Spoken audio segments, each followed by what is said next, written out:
pengawas menemukan ternyata bukan hanya sekedar kode etik, tapi ada menemukan lagi temuan yang lain, yaitu tadi sudah disampaikan oleh Pak Ketua.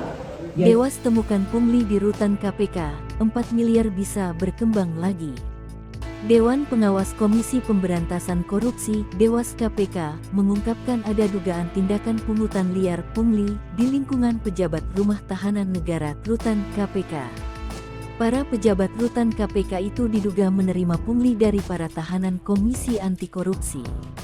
Ketua Dewas KPK, Tumpak Hatorangan Panggabean, Senin, tanggal 19 Juni tahun 2023, mengatakan Dewas telah menyampaikan kepada pimpinan KPK agar ditindaklanjuti dengan dilakukan penyelidikan.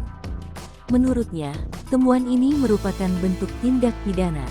Berdasarkan temuan awal Dewan Pengawas KPK, diduga terdapat pungli hingga mencapai 4 miliar rupiah sepanjang Desember tahun 2021 hingga Maret tahun 2022.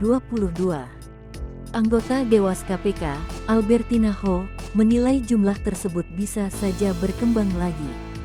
Albertina mengungkapkan penerimaan uang pungli dilakukan satu di antaranya lewat setoran tunai dengan menggunakan rekening pihak ketiga.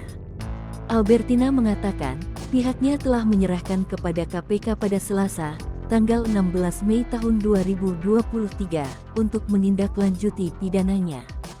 Pihaknya juga sudah melakukan klarifikasi untuk etiknya.